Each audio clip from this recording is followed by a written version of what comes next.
Hey folks, this is Grant from Neon, and today, which is the first day of summer, I'm going to be taking a look at a new game. This is 1980X by High-Bit Studios, and I caught the trailer for this one about a month ago, and I saw it on Twitter, and the trailer definitely caught me, outside of it just being obviously pretty aesthetic. So the whole game kind of revolves around arcade culture, and if you know me, that's a big part of my life. So yeah, gonna do hopefully what might be, I hope will be, a full playthrough today, because I've heard the game is pretty short, and I don't necessarily think that's a bad thing. I know there's been a little bit of criticism on Steam that it's only a couple of hours long, but the way I look at it these days is, first of all, I don't have a lot of time to actually play through long games. And second of all, if it can tell a story in 2 hours, I mean, hey, more power to them. So, yeah, we're going to dive into this beautiful pixel masterpiece, 1980X, right now, and I hope you folks dig it. Also, I'm playing this with because I figure I've got to do it the right way. So we're using a arcade stick. So if it's a little clicky, I'm sorry, but I think the only way to play this one is with the right tools, so.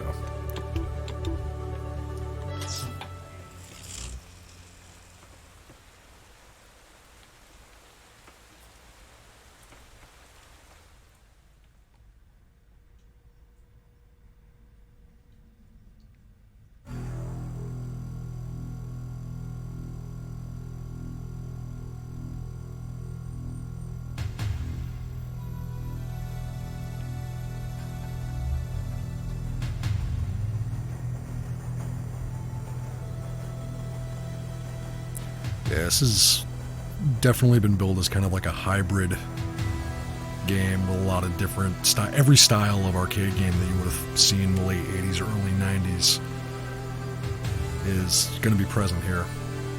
And the Final Fight vibe is strong right now.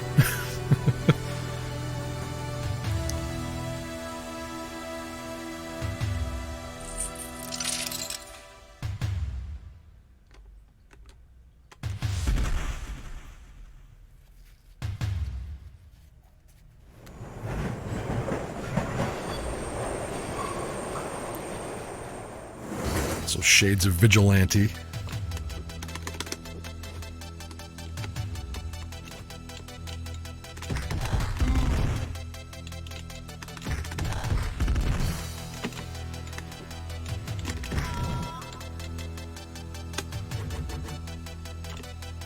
Gotta have your special attack, 360 special attack, very important. Oh yeah.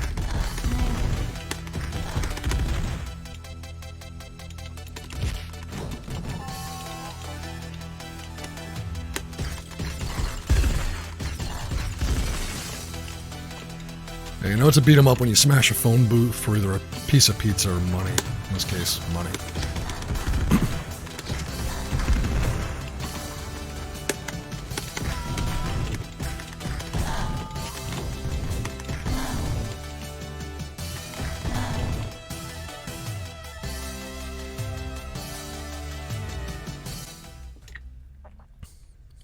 Pretty accurate to the genre so far. Well, I can't complain about anything. A bat. Yeah.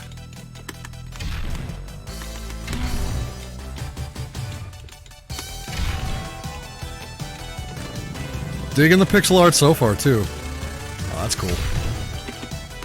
No more bat.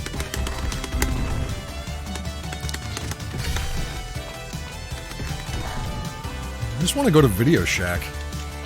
Can we just go to Video Shack? Video Shack is closed. That's a shit.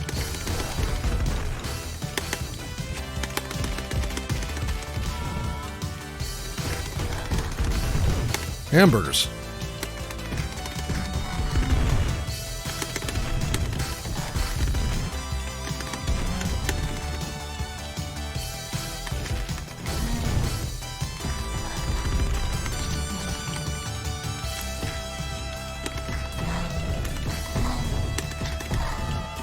So this is the kind of beat 'em up I like. I've always liked the Final Fight formula a little bit more than like the Konami 4-player arcade games, which I felt were just kind of quarter feeders.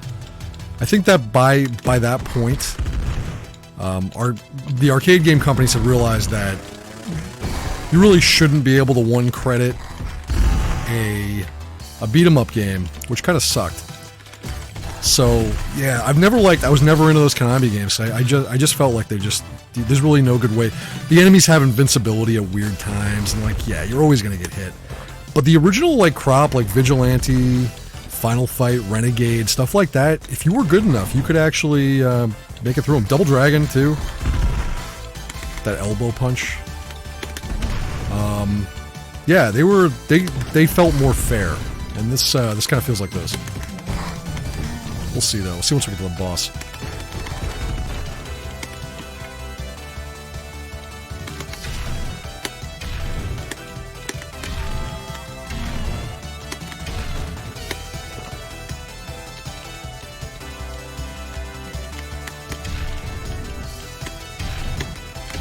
Ouch.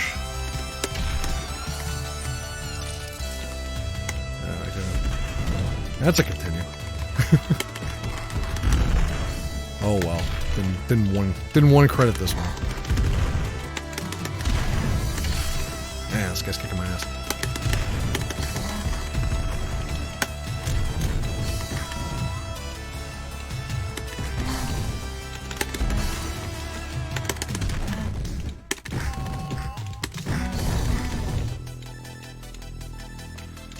Streets of Rage 2, that's another one. The entire series, but specifically Streets of Rage 2. It's one of the best beat 'em ups ever made. And this has shades of that. And looking forward to the new one. I don't know if you guys have checked out the kind of the upcoming look of, I think it's Streets of Rage 5. I don't even know what number it is at this point, but yeah, there's like a reboot coming, which looks pretty awesome. Who's this guy? Uh-oh.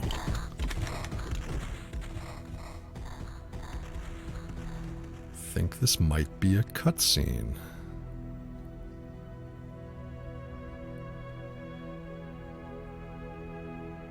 This is pretty. This might just be a new background for Neon FM if you keep an eye out for it.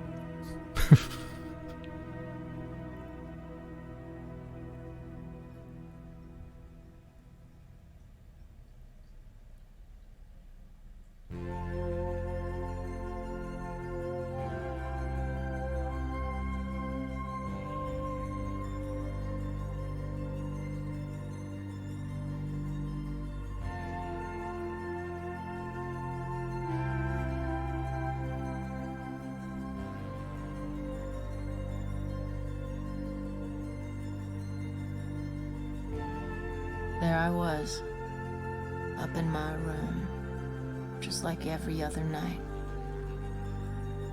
counting taillights on the highway.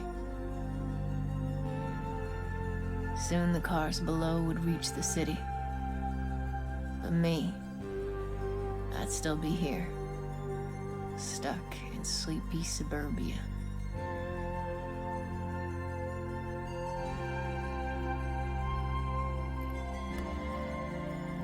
So I thought.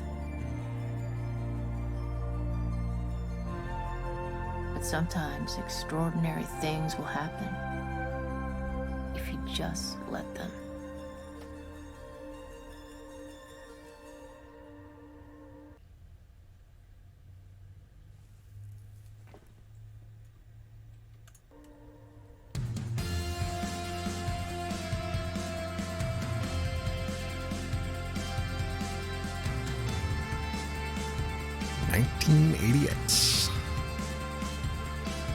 A very appropriate shade of hot pink. I think these guys get it. This definitely looks right up my alley.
The soundtrack is killer.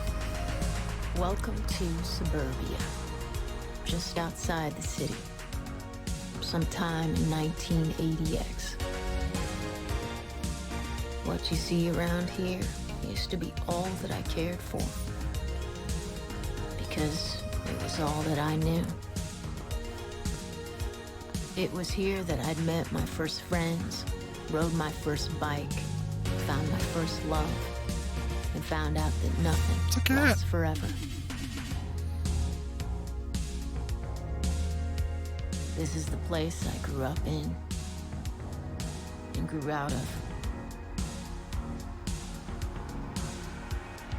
A place I loved and hated. I remember walking around these blocks for hours, just waiting for something to happen. I knew I needed to move forward, but every day felt like I was on a road to nowhere. The same office buildings and cheap restaurants, the grocery store, the laundromat, and the video rental place. Oh, hell where yeah. Dad used to take me on the weekends. He'd be looking for classics, while I was more into superheroes. Oh man, we could go on forever. But then, we didn't go there anymore. It was no big deal.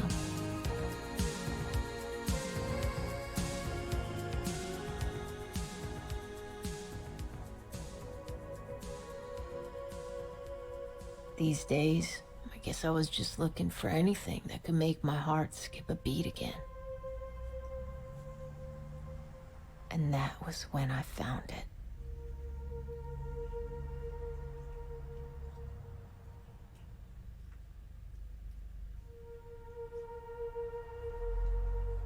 Man, just beautiful pixel art.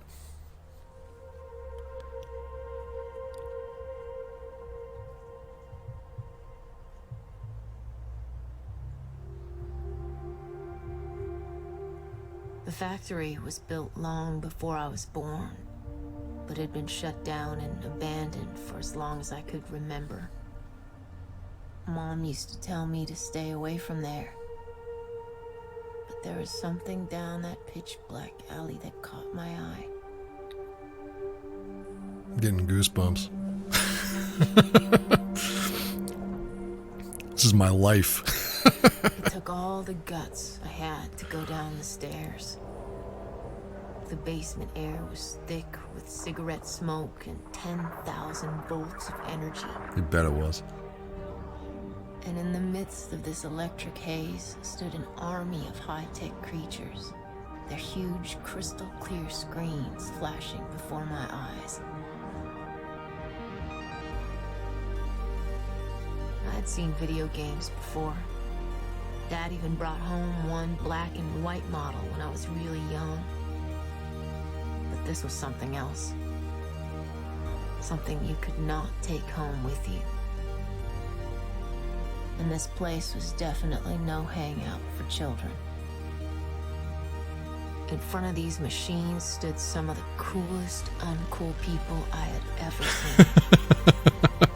They were So true. freaks, geeks, the misfits, the outcasts, the real rebels, part of something the outside world could not understand or even knew existed. These guys were all playing trance-like, totally absorbed, as if they experienced something from another dimension. Maybe I could be one of them. Wow. Wow, wow, wow.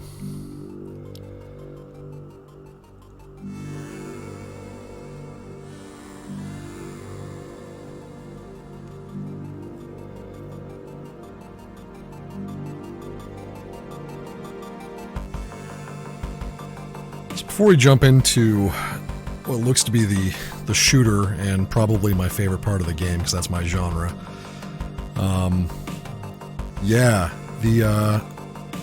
the commentary here about the small town USA being kind of this bubble that was both a blessing and a curse, especially in this era.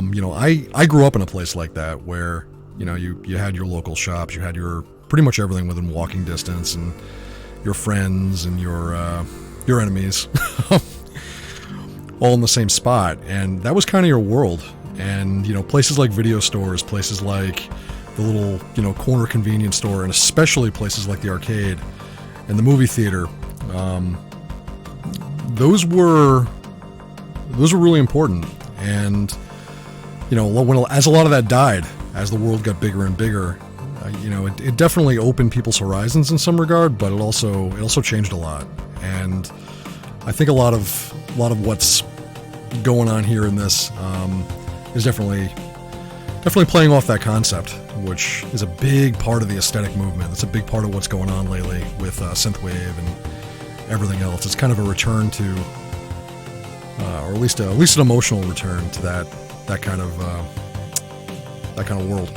But anyway, yeah, I'm gonna stop rambling and I'm gonna shoot some shit in what looks to be Out of the Void. It's gonna be pretty badass. I'm expecting R-Type.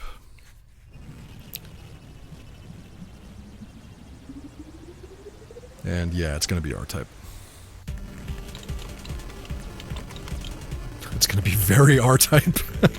It's pretty much the R-Type font.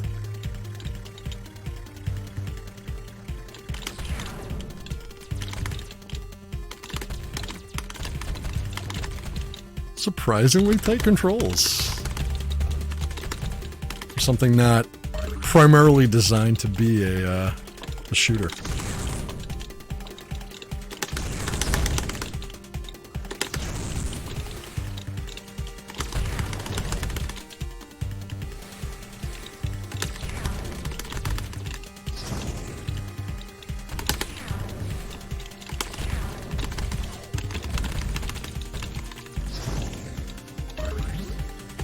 In an arcade setting, the shooters, people that played these, especially kind of after the boom, you knew they were kind of like the weird hardcore kids that they were trying. They always had something to prove. That's how I kind of get into them, because I saw some of the scores the other kids would put up on games like 1943 and R-Type. And then later on, some of the Neo Geo shooters and stuff like that we had at one of my local arcades, and just they were just going back to that pure early '80s golden age concept of just trying to beat that guy's high score. Nothing more complex than that. Can you do it on one quarter? Can you do it without continuing? And I'm still into them today. I have a big collection of these things.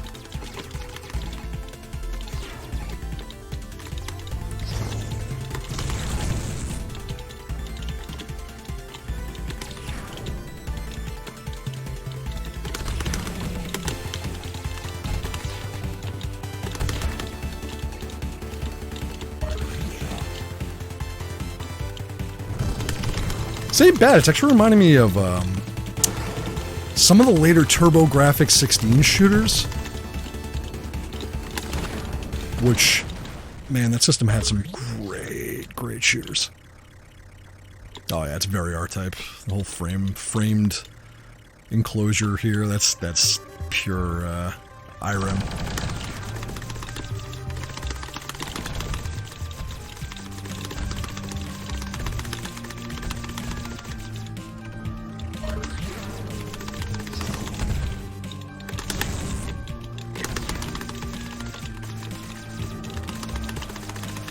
Yeah, I'm digging this. This is very well done.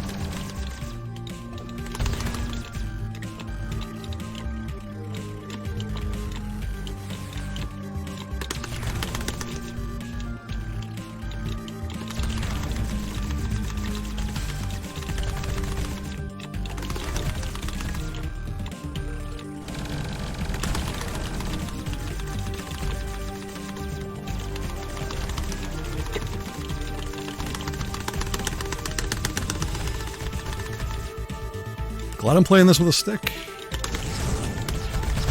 I debated on it. I was like, am I going to do this with a controller, or am I going to pull the arcade stick out? And it seems like that was a pretty good decision.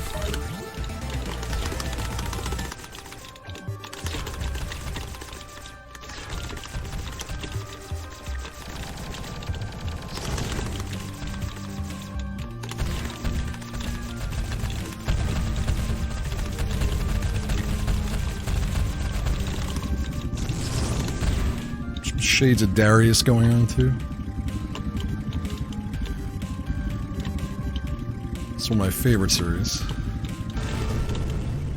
Ah, here we go. I think it's boss time. Ready for boss time?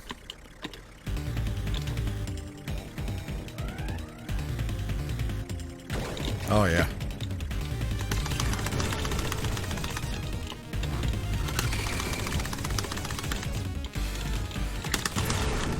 Oh, you little bastard. Caught me with the mega laser.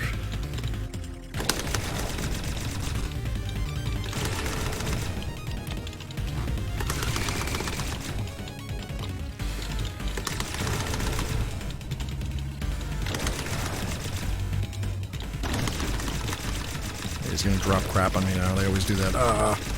It's a hit.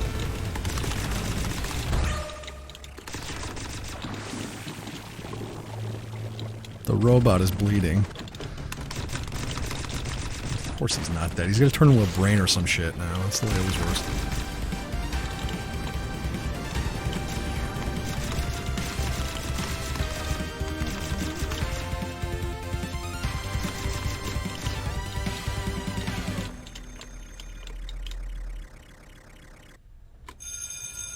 That was cool. Ah, school. Ugh. It wouldn't be fair to say I didn't do my best in school. At least for a while, I really tried to make it work. But now, walking those hallways with all those people, I wasn't really there. I was on an asteroid somewhere, fighting space invaders. But then there was her.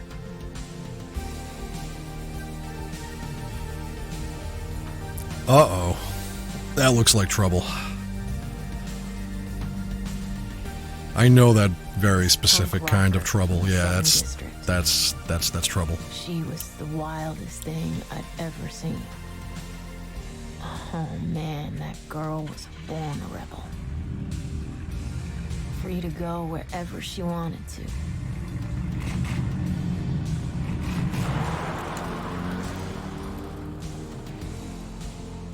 Free in a way I could still only dream of.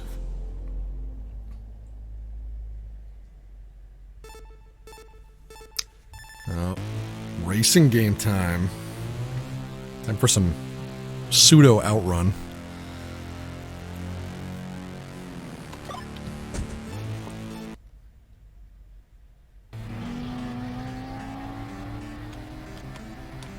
Actually, kind of more like Rad Racer.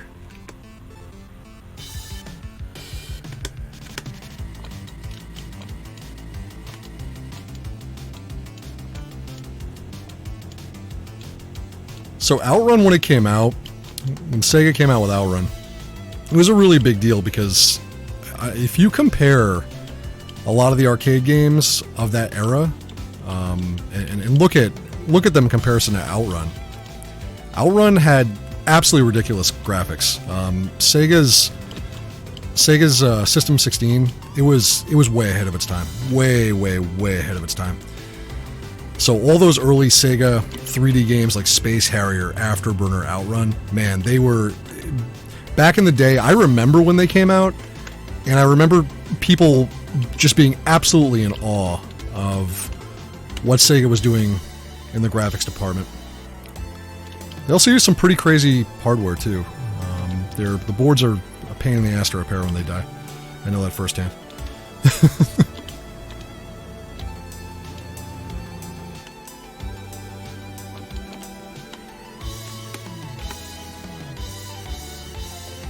This actually feels pretty slow for a arcade racer.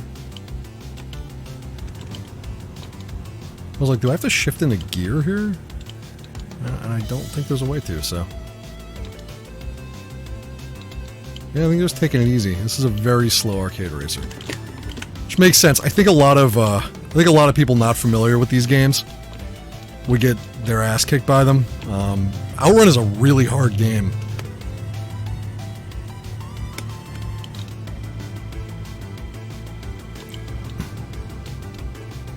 Like, I have both an Outrun and a Turbo Outrun cabinet in my collection, and yep, just got run over by a... Oh, yeah, yep, that's great. That's great. Yep, I know. Okay. And I still have a really hard time making it to the end on one run.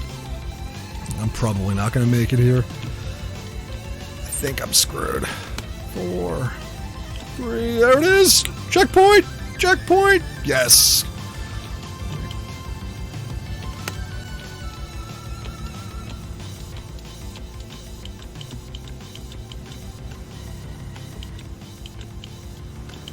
Not some traffic, huh?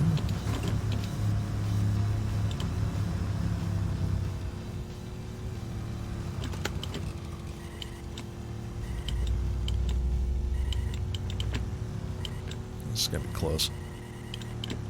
Yeah, didn't have enough time. Gonna continue.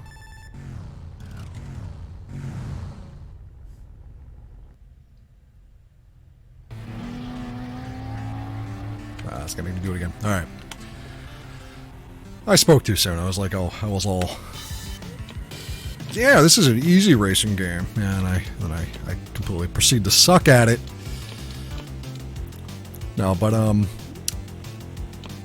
Outrun was a really difficult game in the arcade. I remember as a kid, even playing it, I couldn't make it past like the second or third checkpoint, and I don't think most people did.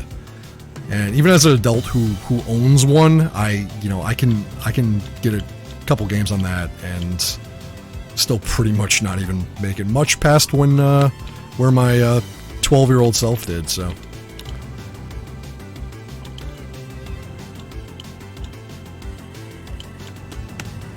And of course, the precursor to that was Atari's Pole Position, which is still a pretty solid game.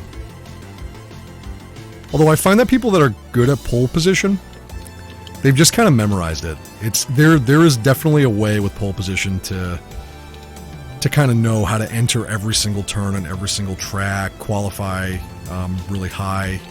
Pole position 2 is a little bit better on that. I think there's like some randomization, but I was never that big of a pole position guy.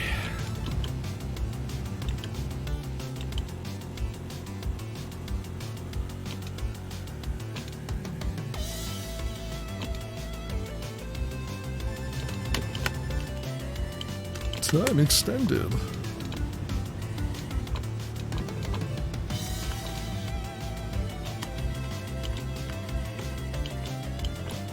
It still blows my mind, though, exactly how many games like this were allowed to exist in the arcade market after Outrun was a massive commercial success. Like there are so many of them in the late 80s, mid to late 80s, early 90s. You know, it's every company had at least 2, 3, 4 pseudo 3D racers, which then would kind of give rise to the 3D era of Daytona USA, which I knew it's always a big hit. I still have fun playing that one. Nothing wrong with a little Daytona.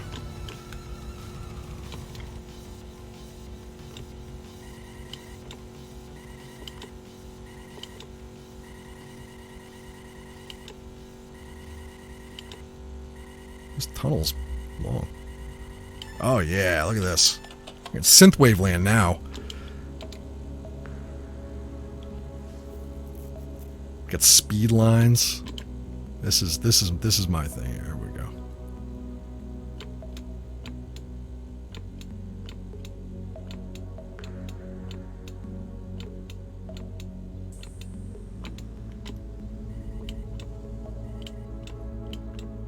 kind of the essence of synthwave right here. This is where it all started. It even used to be called Outrun. In the arcade almost every night. Let me shut up. Standing there beside the other players, watching every move their fingers made. This was the real thing. Another life was just one credit away. Down here, I found new worlds and new meaning. Yeah. I could be whoever I wanted to be. Travel to outer space, experience fantasy and fear, or just take a walk on the wild side of town.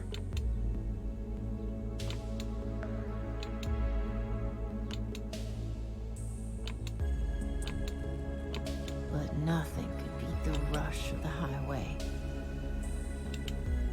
The speeding cars reminding me that there was a way out, a road to somewhere. The city on the horizon. I'd drive all night to get to that place.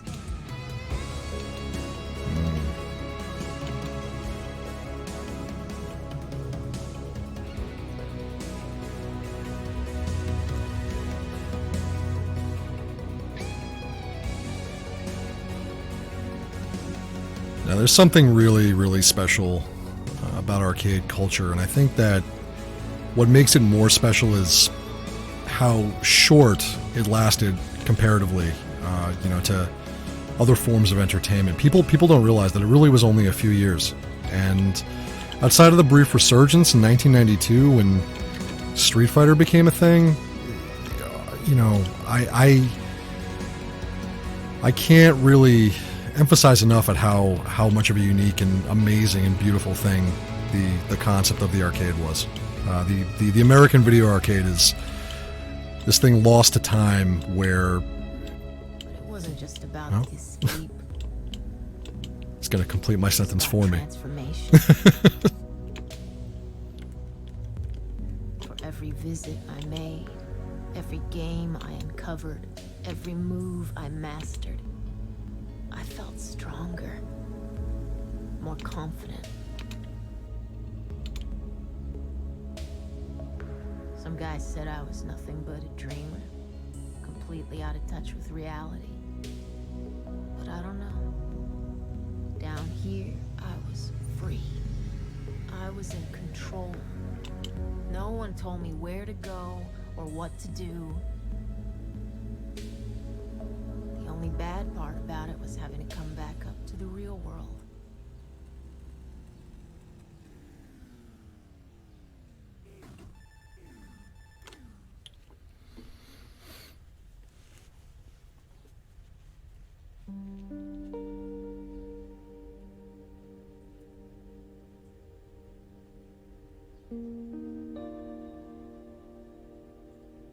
Nice posters, kid.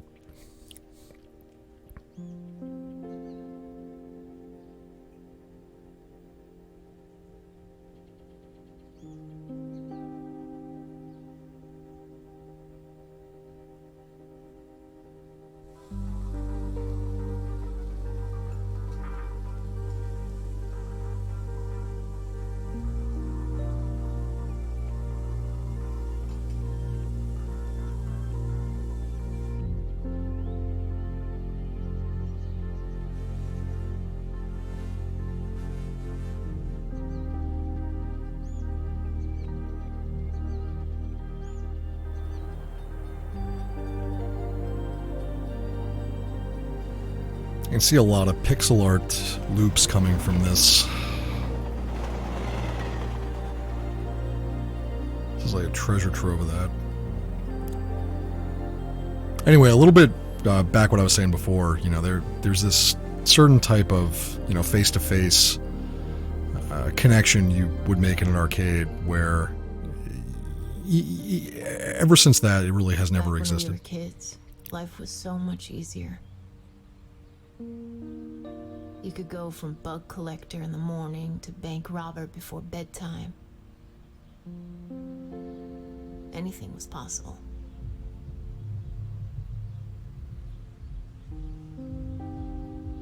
Then came high school, and everyone got brainwashed. That's the truth. People started seeing you the way they wanted to see you. Be the brain, be the clown, be the troublemaker, be popular.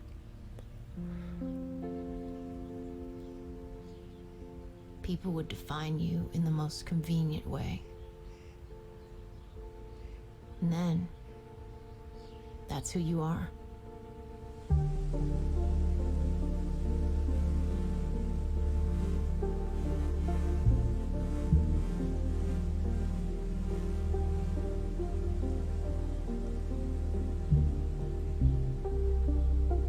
They say that when you grow up, something inside you dies. I'm still not sure if that's good or bad. When you're a child, shadows seem darker and lights seem brighter. Everything is more terrifying and more exciting at the same time.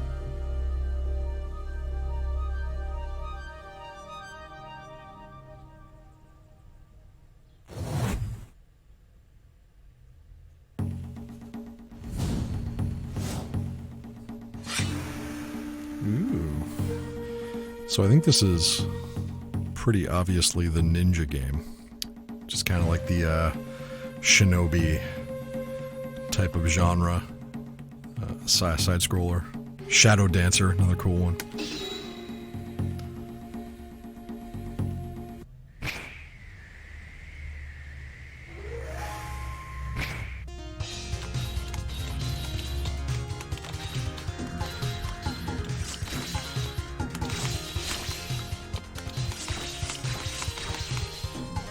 This one's almost a little out of place. There weren't too many arcade games actually like this.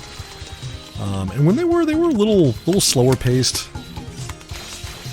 This definitely has some modern influence, but yeah, it's cool.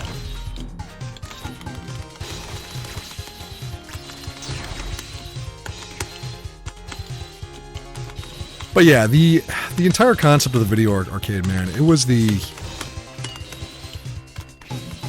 a type of competition that didn't exist on the home consoles, and definitely doesn't exist in the I'm dead. Definitely doesn't exist in the online sphere, and there's something really magical about it. There's something about it that's impossible to duplicate.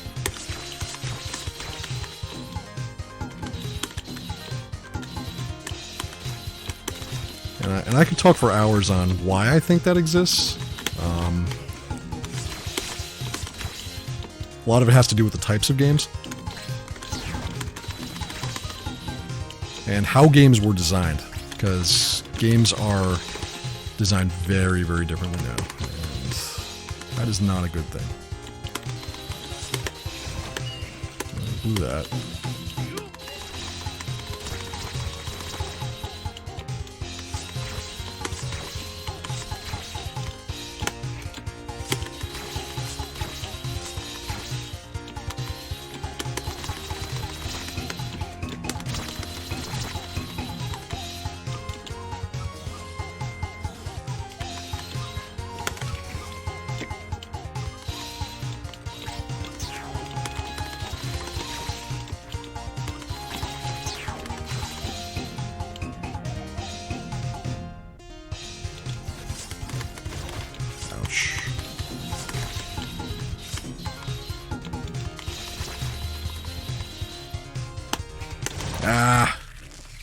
I gotta go high on those. Yeah, I suck at the genre, by the way, if you didn't notice.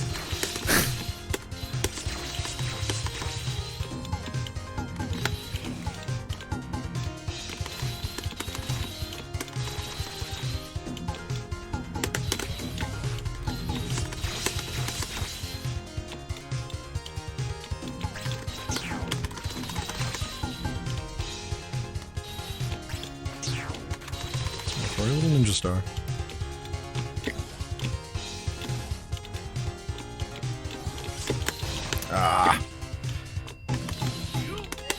Yeah, Shinobi was a really cool game. I remember playing Shinobi for the first time while on a vacation in Hawaii in, I think, like 1987? And I remember, it's kind of weird. I actually went, at some point on the vacation, one of my goals was to find a Shinobi cabinet. I remember my friends at home telling me about it, and that they had played it locally, and I hadn't gone to the arcade that they were going to that obviously had it, and I hadn't gotten a chance to play it yet, but they were raving about it. And I remember like being like, oh yeah, I gotta play this game. And I think when I finally got a chance to play it, I really wasn't super impressed. It didn't really do it for me compared to all the hype that I was expecting. I did really like Forgotten Worlds, though. I played that out there for the first time too, and Street Fighter 1 with the big pneumatic pads. The original Street Fighter, for those of you that don't know, the original Street Fighter actually didn't have the whole like classic 6-button layout. It actually had a layout where you had these massive, oversized... Oh, that's great. Hopefully I can continue from that part. Thank you. Had these massive, oversized pads that you would smash with your fist, and that would determine the type of move that you would do. And as you could expect, all of these things pretty much broke within the first like couple months, and Capcom quickly realized that was a really terrible idea, and they should never make a game like that again. So even the Street Fighters on location that already had those pneumatic setups, a lot of them got replaced with 6-button. Yeah, I'm dying again. Got replaced with 6-button setups that we know and love today on our fighting games. So. But yeah, there was a lot of really cool arcades in Hawaii. There was this really big one in the International Marketplace on Oahu. And they had everything there. Including a lot of stuff I never had seen at home. As an arcade junkie, it was kind of heaven.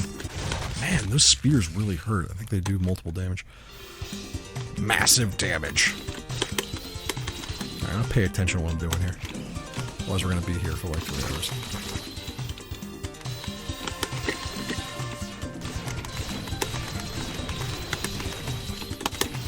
Also a different Strider vibe to this, and I actually really like Strider. Strider's one of my favorite games, as far as side-scrollers go. Strider was way ahead of its time. That was a cool game from Capcom. Oh, man, I keep hitting that. Why did I do that?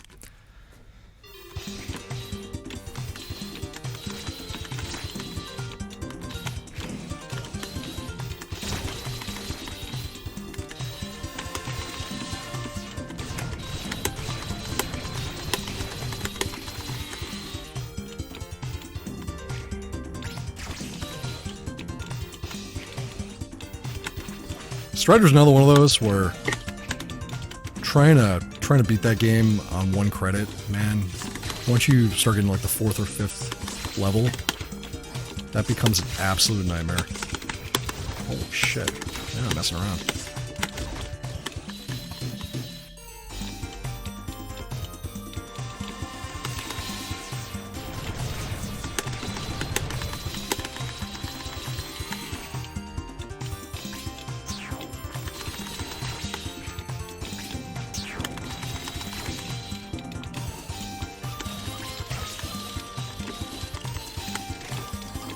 I don't even know what this blue bar does yet. I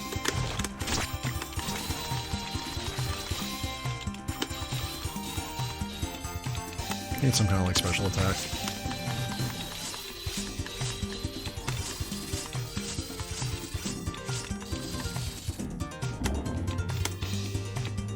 Oh, that's kind of cool.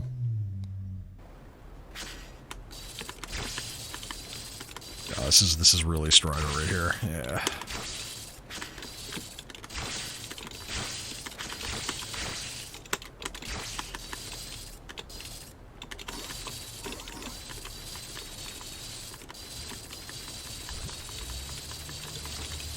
Piranhas. Oh, great. I really hope I continue with the waterfall part. Thank you.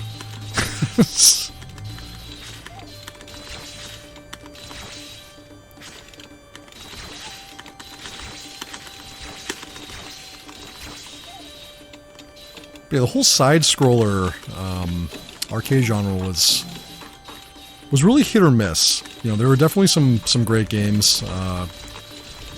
Contra in the arcade was always a weird one. I remember putting a ton of money into that as a kid because I was a huge fan of the NES one, and the arcade one's really different. I don't know if you've ever had time to really spend with the arcade version of it, but it is very different from the NES one. It's actually a vertical-oriented game, which makes a lot of the level layouts different.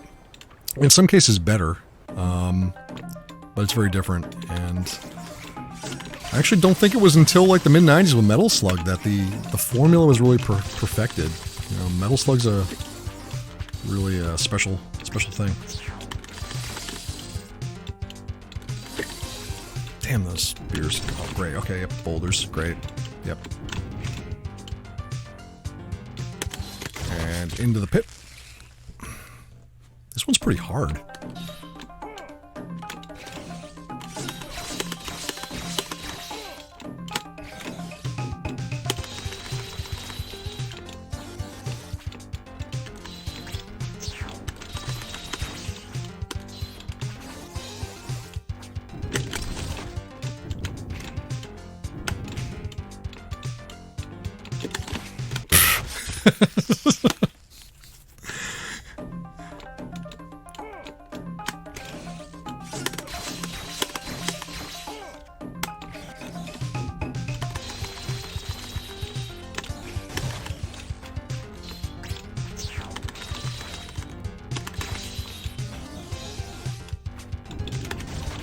Tried to slide past it. That doesn't work.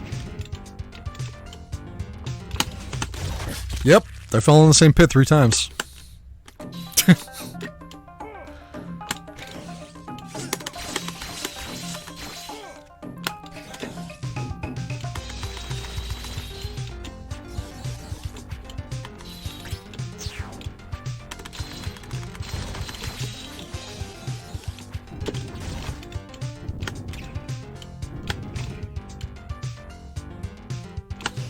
Oh, we got it this time.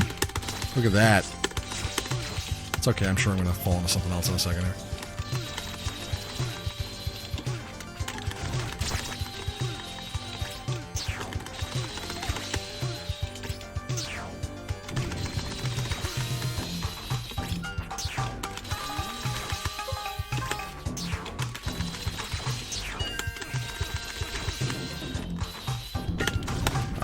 One health point left.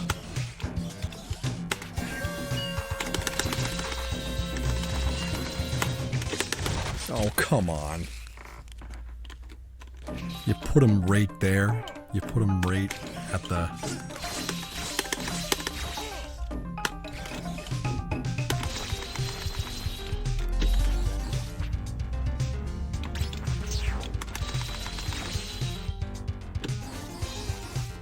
I know there's another cool game that was like this, from like, I think the late 80s.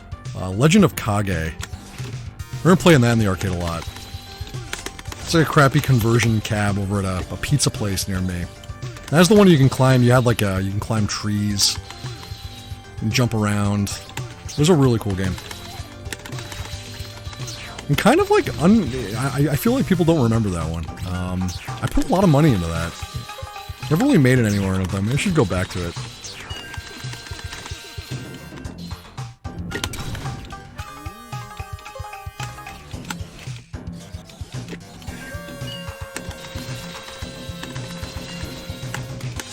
Yeah, I got you this time. And of course I'm gonna get smashed by boulders now, so... Damn! Yeah, this gets pretty hard. I think I got it this time.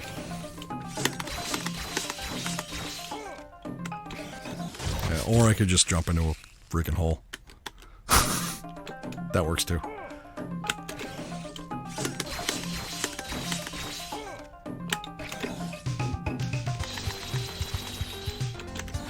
You're like, Grant, you're supposed to be good at arcade games. You're supposed to be good at this shit. What is wrong with you? Give me the shooters game. Give me another shooter back. Let me shoot some aliens and shit. I'm not good at this ninja stuff. Oh, come on. Couldn't just slide a little bit longer, Mr. Ninja Man.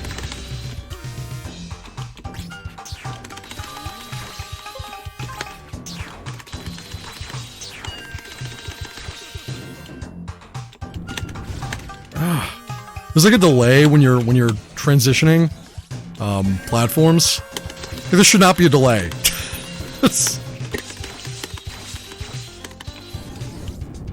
Yep, I got hit by a spiky thing in my face.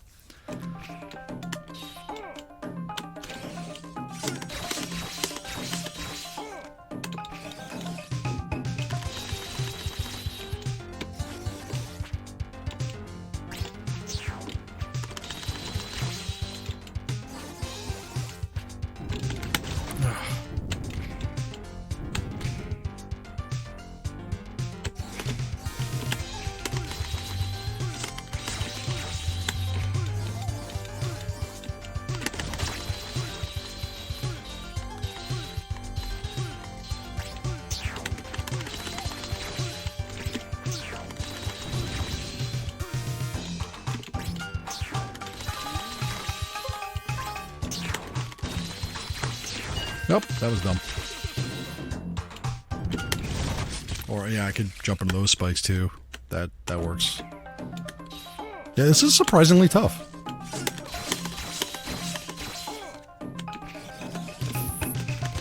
Figured my strider skills would get me through this, and they're not. They're not. It's the forced running part of it. That's the weird part. I'm not used to that.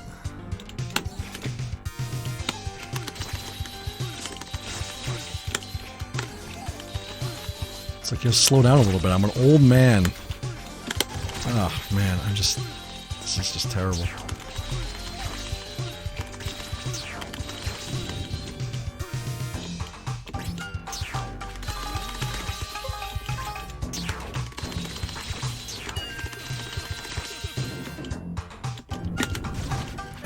That delay, man, that is gonna drive me crazy. Nope, nope. All right.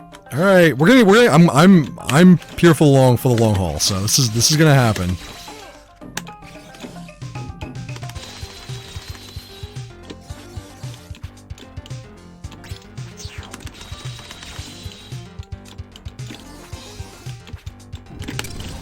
I think I've got hit by a boulder like 40 times now.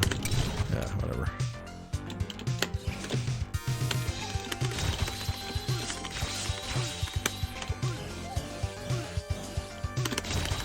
Wow.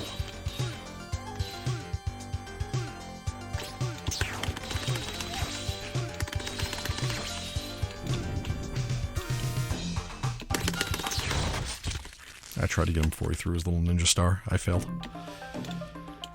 It's okay, we're gonna get it this time.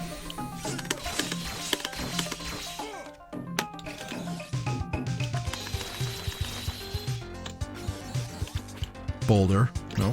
Star guy.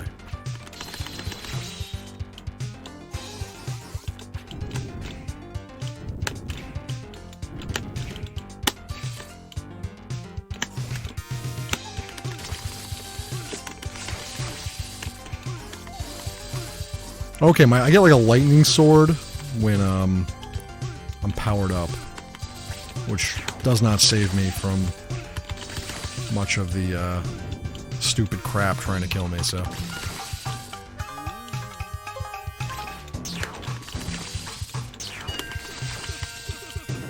I'm doing way too good this run. I'm gonna jump right. I'm gonna jump. Yeah, exactly. Yeah, that's exactly what's gonna happen. I'm gonna hit the one hit kill spikes that are at the top of the map. I'm gonna try to jump over the boulder.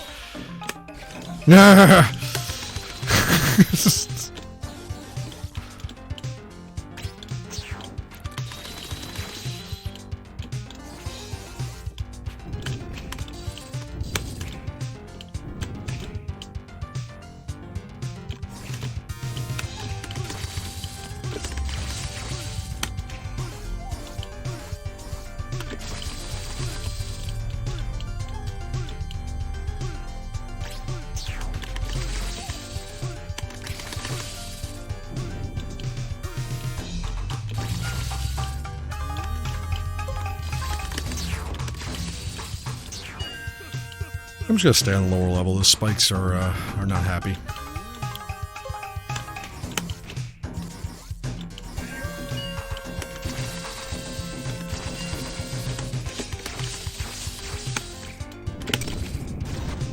Okay. Yeah, we're not gonna go up there. Jeez.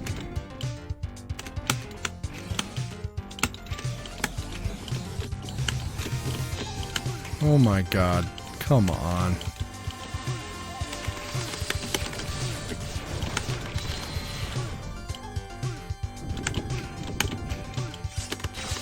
Just doesn't end. It does not end. I am in ninja game hell right now. Please end. Oh, it ended. I did it. Alright.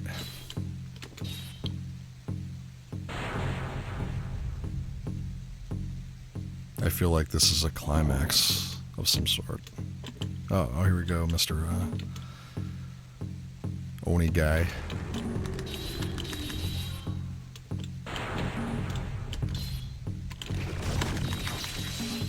I'm not sure what to do with this dude. I think I just run from him. And avoid his proboscis. Which I failed to do. his shadowy tentacles.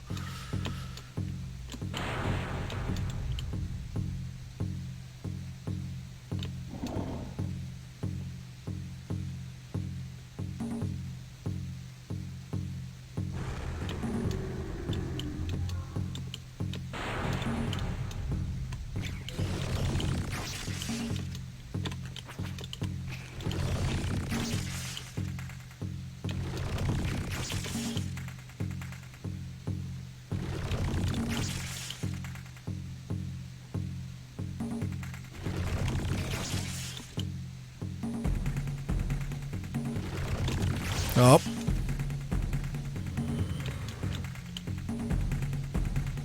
Now what?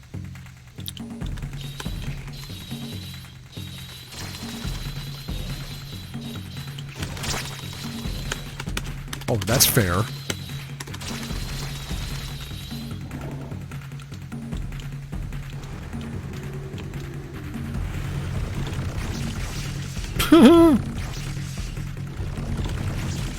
So angry now. Look at this.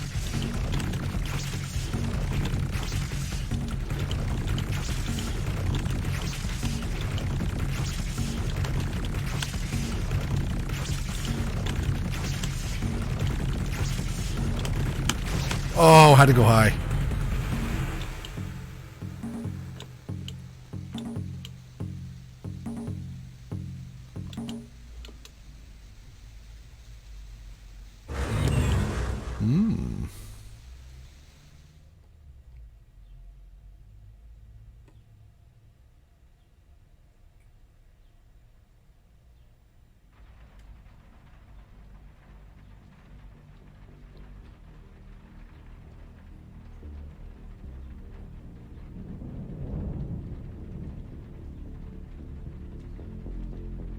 Nice Cure poster. That carpet's cool as hell, too. I used to love the weekends. Watching cartoons on early morning TV without a care in the world. The whole family together, free to do whatever we wanted to. Going for long rides in our car, me falling asleep in the back seat, and getting carried to bed when we got home. But then this thing with Dad happened. And now, I wasn't sure our family would ever be able to put the pieces back together.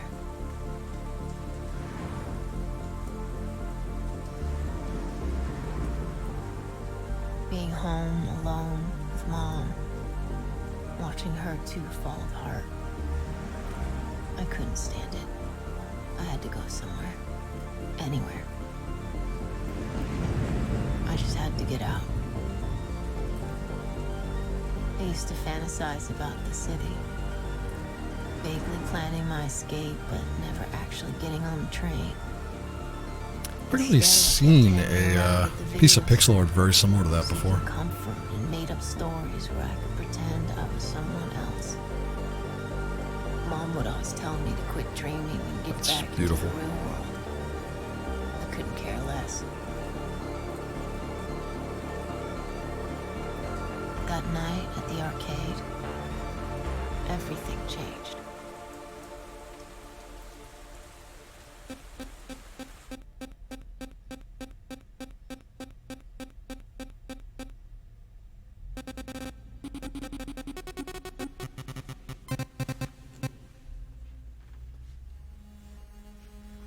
Was the night Polybius arrived? Kill screen. We got a kill screen coming up.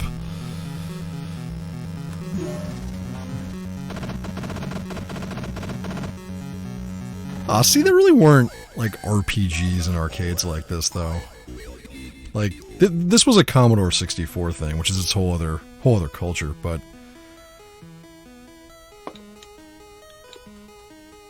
see, I was a fan of these games, just never really saw them much in the arcade. Let's slash it. Oh no, it's hack. Hack. It's resistant to hack. Oh no. There we go, okay. Hack.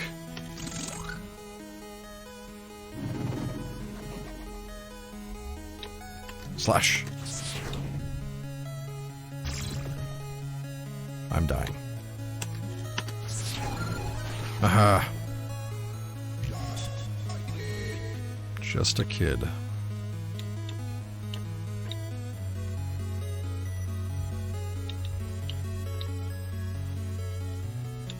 Remember the old SSI D&D computer games? Yeah, it's exactly like that.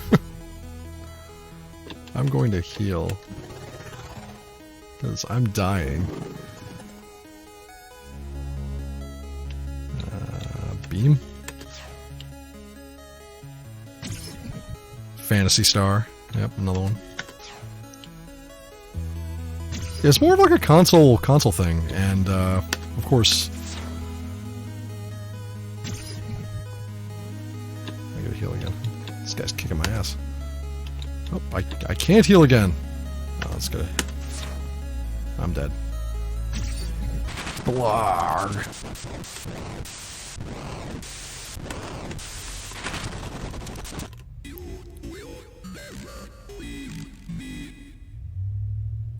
Nice berserk sound there. Little Wizard of War. Wizard of War, actually, that's a lot. That's what this reminds me of in some regards. It's like a 3D Wizard of War. Slash seems like it's doing the best, so I'm doing that.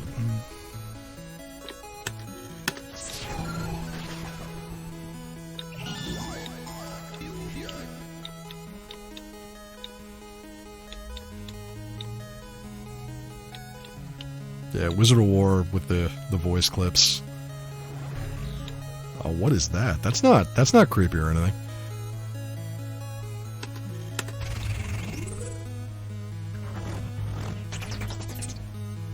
Ouch.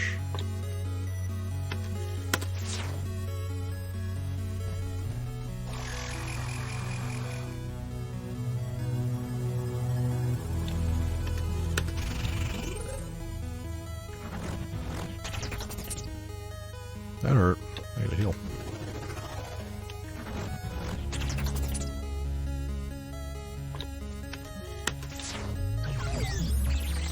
Take that, robots.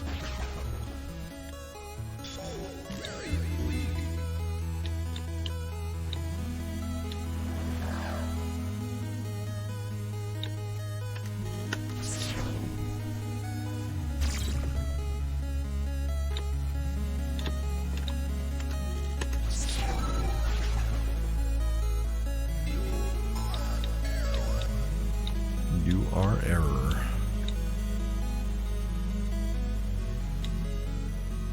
Oh, there's gonna be something in this room.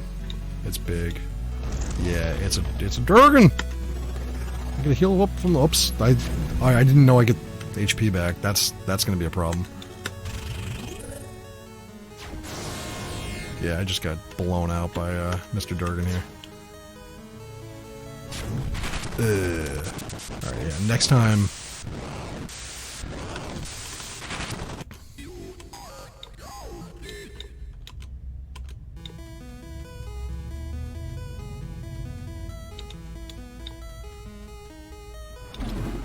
What the hell is that?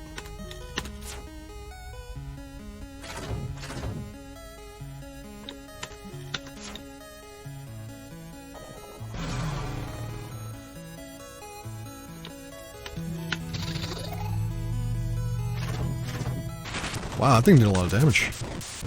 It was not, Yeah, I almost kind of feel like this is out of place for this game. Like, for the arcade type of, vibe they were going for. Alright. It's still cool, though. I mean, I was definitely into stuff like this. Remember Draken? That was a fun computer game, too. And by fun, I mean, absolutely terrible.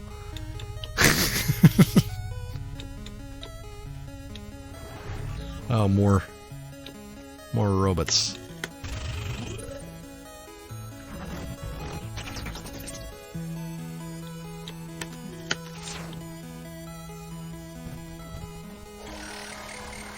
They're healing again.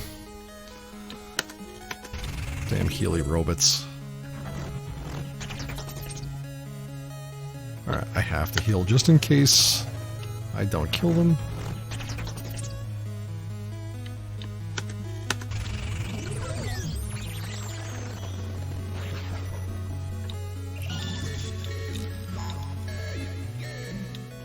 Unless they were trying to go for that kind of Polybius thing, which seems like a little bit of what's going on here.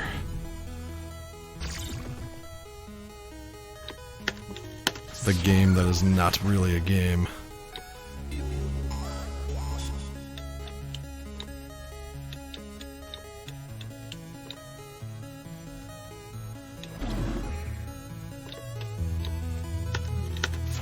That's just, this guy looks like he's, yeah, they're resistant to this. There we go.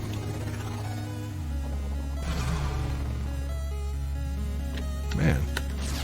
Yeah, the beam works on these guys. Weakness exploited. I'm probably still gonna die, though. Yeah, because... Yep, because it did 40 damage to me. At least I get to... Looks like I get to keep my level.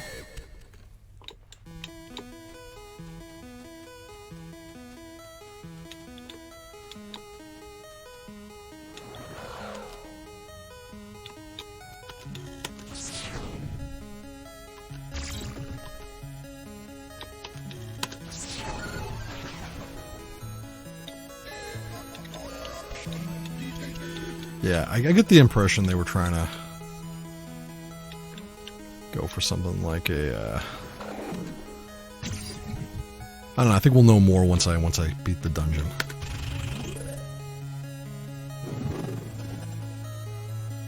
Strength down. It's not fun. Let's heal.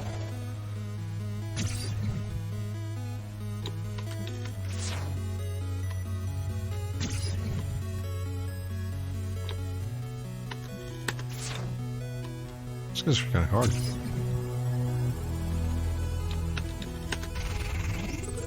He's not dead yet. I'm at 3 health. So. There we go. Okay. Level up!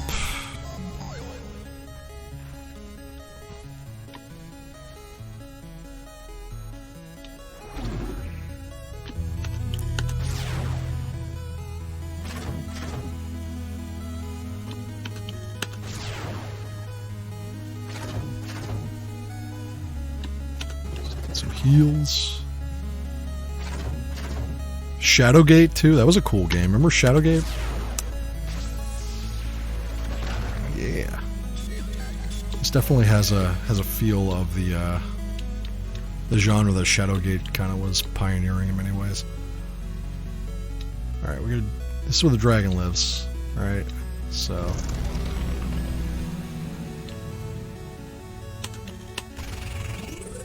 Yeah, hack works pretty good in Mr. Dragon. I have to heal. That kind of hurt. I don't know if I can beat this dragon yet. Nope.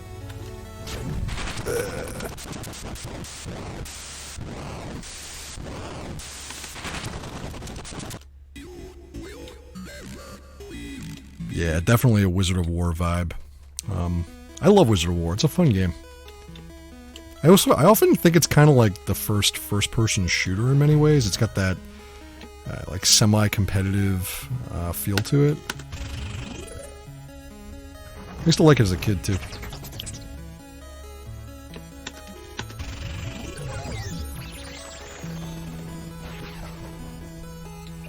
I'll level up again. Yeah.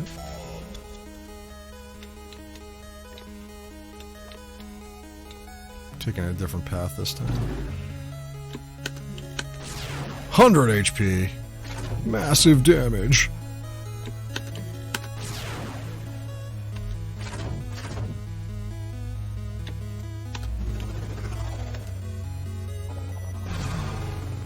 Ow.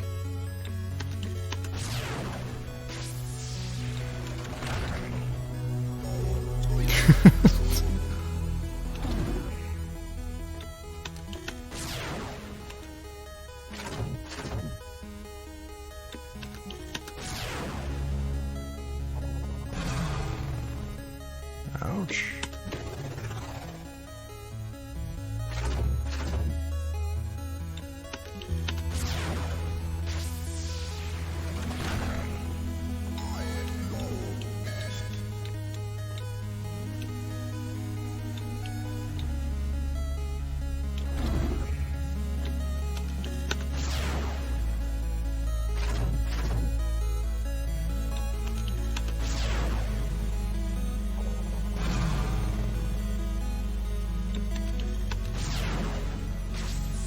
Probably should have healed. Or I just level up, that works too.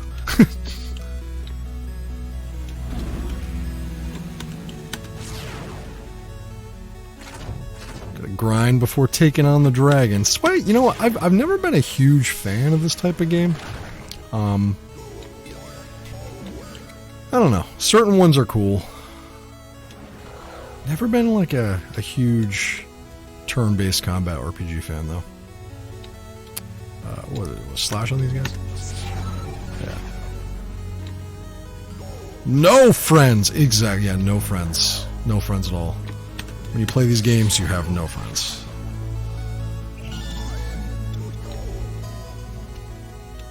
Alright, we get another dragon. We'll probably lose too. I don't know, maybe not, we'll find out. No, that's not good.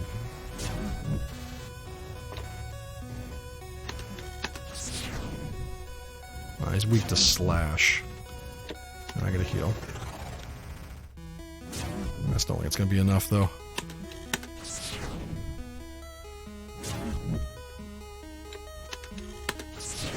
Oh! Dragon goes down.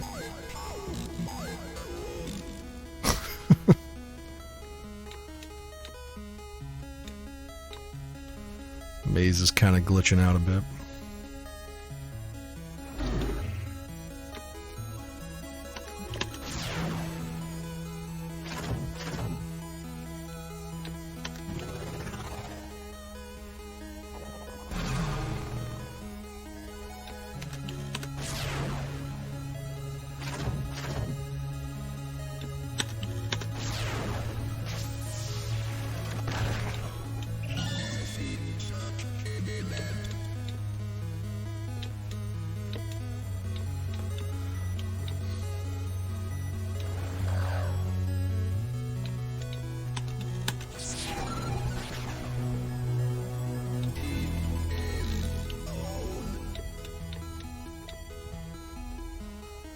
Forever alone. Uh-oh, it's a red slime. That's concerning. Oh. Didn't work. Ouch. Oh, it's healing now.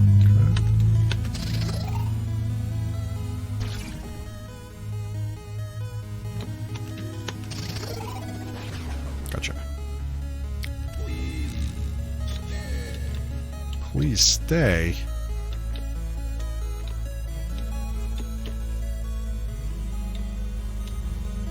Now, these games never worked well in an arcade setting.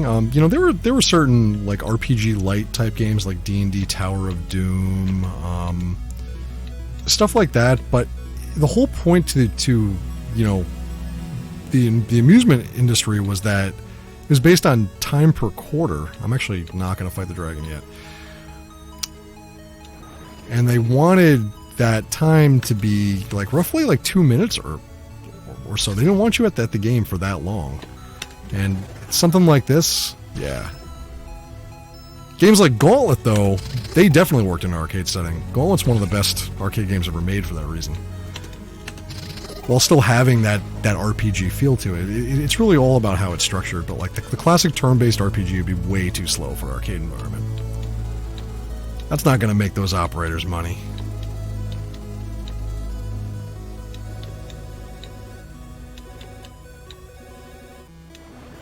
Alright, I'm going to try to heal up first.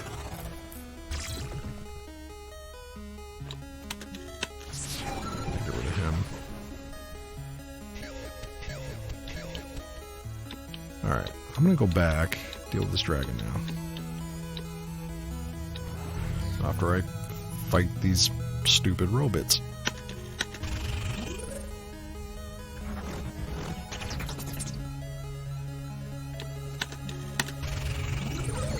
Bye-bye. I should level up. Okay.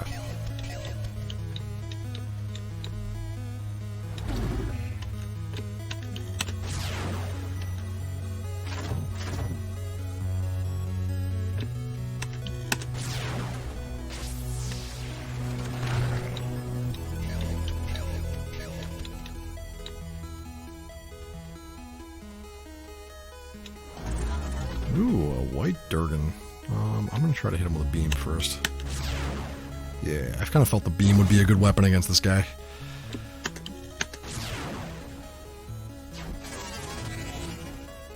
Enough to heal.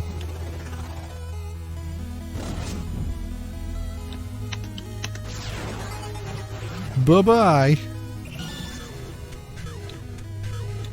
I think I'm max level.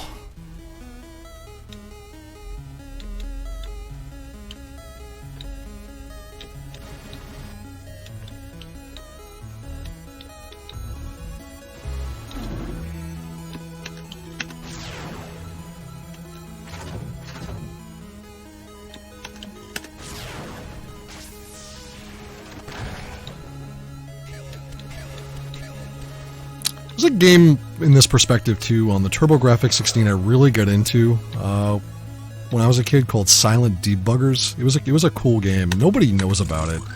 It's a Japanese game, but it was definitely from this type of like perspective where you are on an alien spaceship trying to kill xenophobes and or xenomorphs, xenophobes. Yeah, xenomorphs. I'm sure they were xenophobic too. Aliens.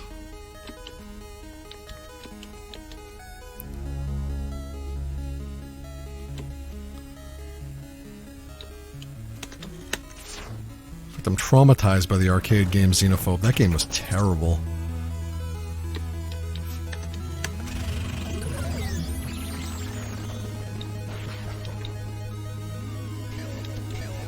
Alright, almost the last dragon here.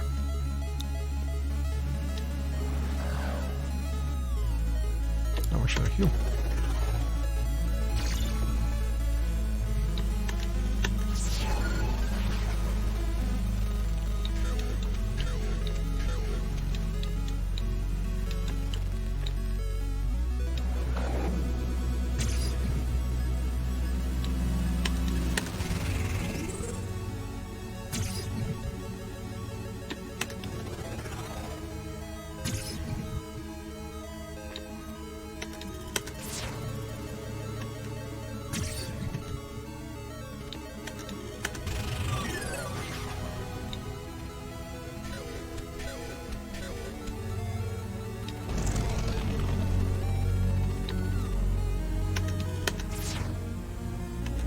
seem like he's specifically weak to that.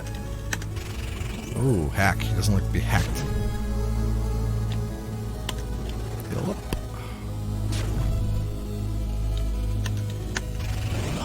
Got him. Uh-oh.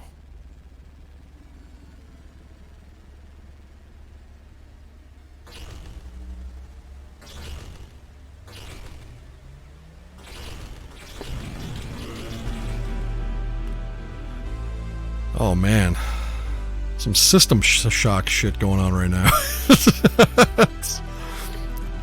Very cool music. Oh, beam to 0.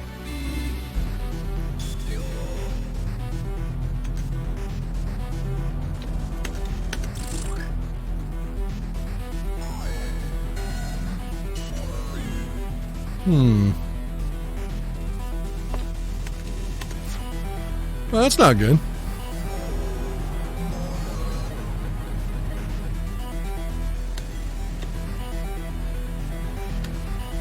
I'll just not heal.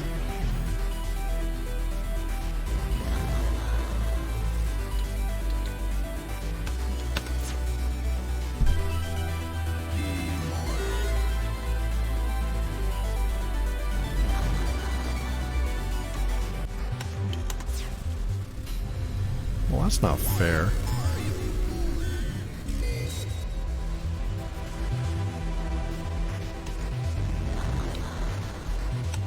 Well, I will use my one option of hack and fail.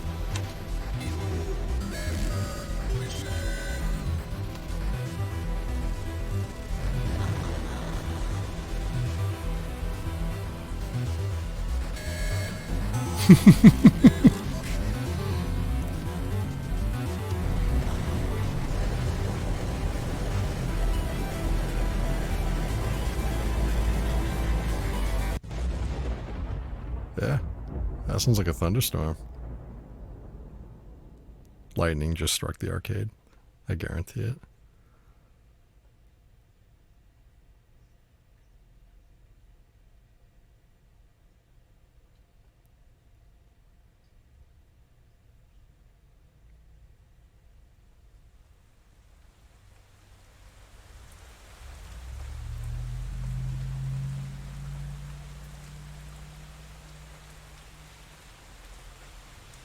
What happened that night? I honestly couldn't say. I was still there, but nothing was the same.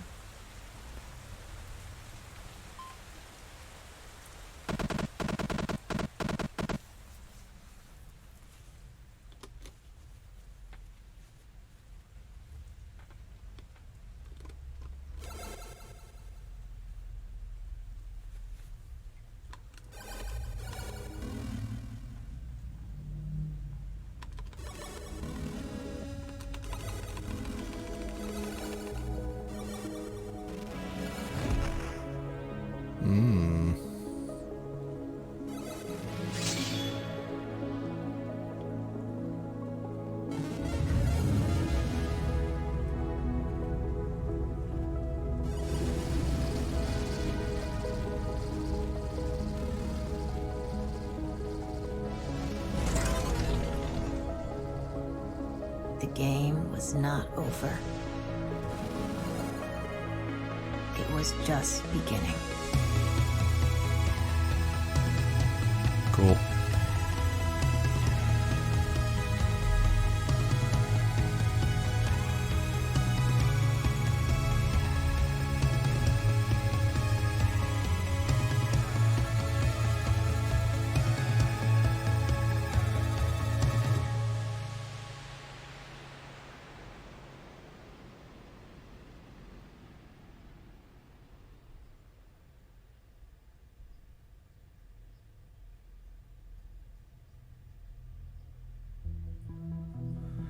So yeah, that's 1980X. Cool stuff. You know, it's, you know, I like these little mini kind of narrative games that you're seeing more from the indie community. And I especially like, I mean, this is cool because it's actually examining a lot of the emotion behind what arcade culture is about. You know, a lot of people don't even know that arcade culture is a thing, that brief window of existence when this is how people experience video games was paramount. And there's a lot left back there, and that's why we examine that with Neon too. That's a big part of it. That's a big part of why I restore arcade games.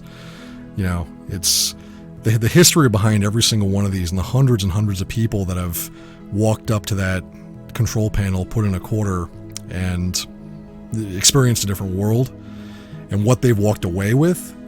Every single game has that legacy, and that's what got me into collecting them, finding the history of where they've been, how they've ended up in people's basements or barns or wherever, and bringing them back to life. It's really important to me. It's not just about amassing a collection of expensive 300-pound boxes, and seeing games like this really get that concept, get why certain people from our generation made that connection. It's definitely a cool thing. But yeah, it's only about an hour and a half. That wasn't too bad. Probably would have been about an hour if I didn't get stuck on the ninja part for like 30 minutes, but yeah, no, it was definitely enjoyable. Definitely a cool little game. And to be continued, so I'm sure we're going to be seeing more from these folks. But yeah, it's I think a lot of people that remember the 90s version of the video arcade have a very different viewpoint of what arcade life actually was. Because most of my arcade experience actually came from like the late 80s, early 90s. I'm 38 now, so that was I kind of call it the tail end of the golden age after the video game crash. And what I really remember was the rise of Street Fighter 2, the rise of that type of arcade. But people that I know that are in the arcade preservation hobby that were really involved in 1980, 1981 during the first golden age, you were seeing arcades pop up everywhere. Places like shown in this game, where it's basically like the side of a warehouse building in the bad part of town. That's totally part of where arcades got their reputation from, as places where there was seedy stuff going on with kids that were up to no good, drugs and booze and all kinds of shit. And that really was because of where a lot of them were opening. It was a huge money making trend at the time in business. So people were just investing in dropping these things in places that weren't even remotely zoned for them. And a lot of towns, I had to put in whole new zoning laws just to accommodate arcades opening up wherever they possibly could. And what's crazy is that a lot of these towns still have the 80s arcade zoning laws still on the books. So if you want to bring games into your business now, if you want to open up a restaurant or put them in a restaurant somewhere, you still got to look and a lot of times battle with the laws that were trying to keep arcades out of places like you saw in this game, but they were always the best. It was always the seedy weird arcades that were just off the beaten path. They had the best games, the best culture, the best players. You'd always run into like the dudes who could really rack up insane high scores and play for hours and hours and hours in these absolute dumps with sticky carpets and poorly lit, half the time you wouldn't even know it was there. And all of my best arcade memories come from either those types of arcades or mall arcades, which in many cases weren't much better. They were pretty scary in some places too, depending on the mall. But yeah, mall arcades had their own feel to them, and that's something that's almost completely gone now too, along with malls in general. But yeah, this is definitely a cool little examination of a lot of the emotions around losing this entire part of American life. And barcades really haven't filled that void. You know, a lot of people have told me, you know, don't you think that arcades are back on the upswing? Don't you think that a lot of it, as, you know, retro culture and stuff becomes more of a culturally present thing in TV, movies, stuff like Stranger Things? Don't you think arcades are going to be coming back on the upswing? We have all these barcades opening up in every major city, and it's not the same. It really, you know, I have nothing against barcades. I think they're cool, but they definitely have a different vibe, and I think that's a lot of what this game was actually trying to transmit to the player was how absolutely different and rooted in the culture of their era that the arcades were from that time. That you just don't get at most barcades. And I say most. I think there are some that are specifically trying to craft their experience around this type of vibe, and there are some that succeed. Ground Control is a good example of that in Portland, but they're not really putting the bar experience first. They're actually trying to make a vintage arcade and stay open at the same time. But anyway, I will shut up now and close this out. Thank you for watching. I'm glad I was able to do another Let's Play for Neon. I'm hoping to do some more very soon. Got some stuff coming up that I think definitely falls into the same genre. But yeah, thanks for subscribing, liking, and digging what we're doing. We're keeping the live stream going. And also going to probably get some new mixes on Neon FM, some new synthwave mixes very soon. So I've been working on a few cool things in that regard. So yeah, glad you dig it, and thank you for tuning in. This is Grant.